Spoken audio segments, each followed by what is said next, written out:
बीती शताब्दी में विज्ञान ने अनेक बड़ी बड़ी चुनौतियां ली हैं और बहुत उन्नत की है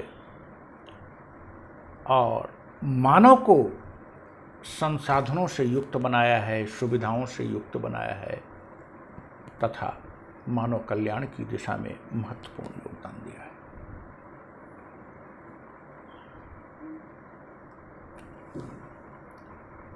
लेकिन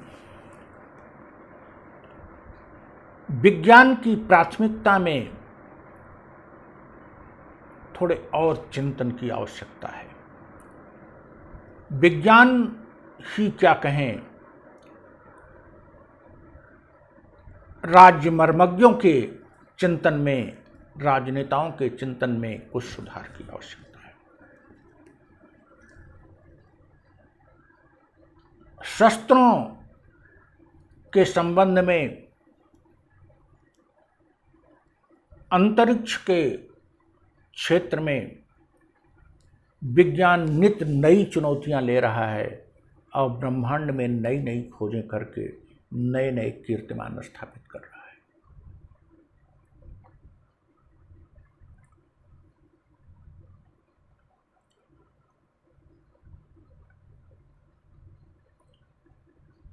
इस वैज्ञानिक युग में एक वायरस ने लगभग 1.5 साल से तहलका मचा रखा है।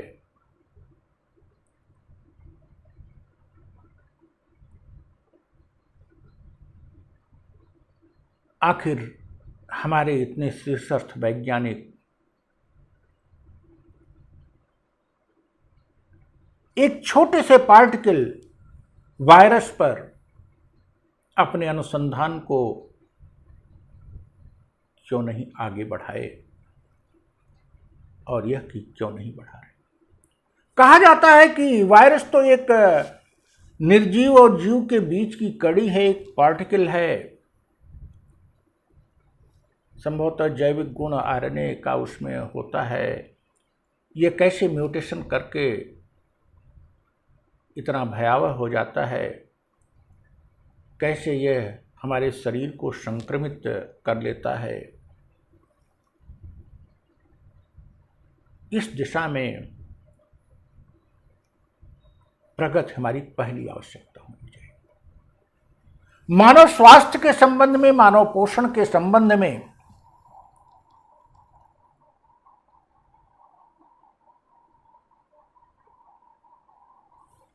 हमारी प्राथमिकताओं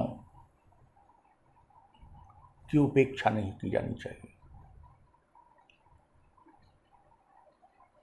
हम जेनेटिक इंजीनियरिंग में कितनी उन्नत कर चुके हैं, अंतरिक्ष विज्ञान में कितनी उन्नत कर लिए हैं, इंफॉर्मेशन टेक्नोलॉजी में कितनी उन्नत कर लिए हैं, ऑप्टिकल फाइबर में कितनी उन्नत करते जा रहे हैं। Why not regarding this particle. Virus की खोज कितने पहले हो चुकी है, वायरस के संक्रमण कैसे कैसे हो सकते हैं और वायरस के नए वेरिएंट कैसे आ सकते हैं और कौन से वेरिएंट कितना घातक हो सकते हैं, इस दिशा में 20वीं शताब्दी में अधिक पहल की जानी चाहिए थी। बहरहाल जो बात गई वो गई। अब इस दिशा में देश के समस्त वैज्ञानिकों को, विदेश के समस्त वैज्ञानिकों को, विश्व के समस्त वैज्ञानिकों को पहल करनी चाहिए।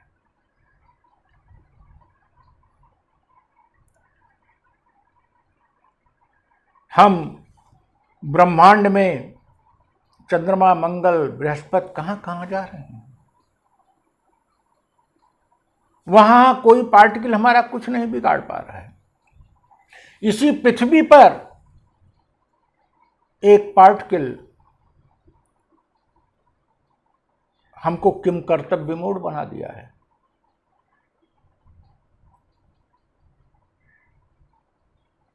वैश्विक संस्थानों को, वैश्विक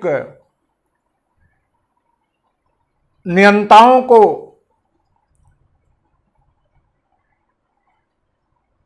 और विशेष करके विश्व के वैज्ञानिकों को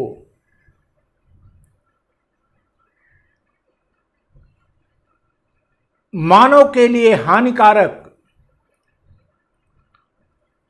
समस्त जैविक और अजैविक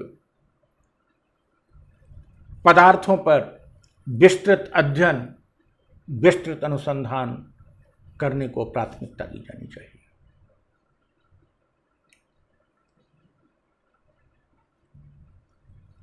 हम जिस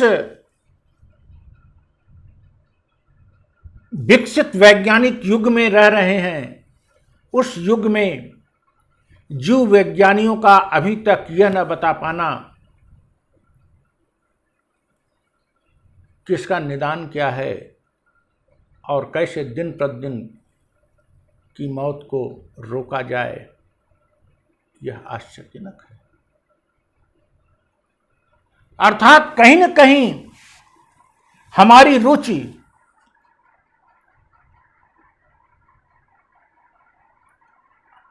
अस्त्रों शस्त्रों दिखावे में अधिक हो गई थी।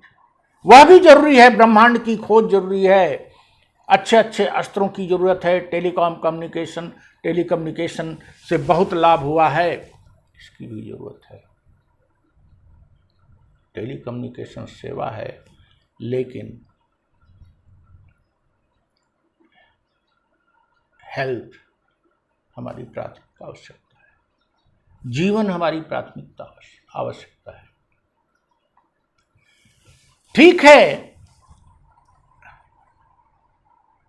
मौत का निदान न दे पाना तो बात समझ में आती है, लेकिन मौत उम्र के पहले आ जाए, ऐसी नई नई परिस्थितियों में आ जाए,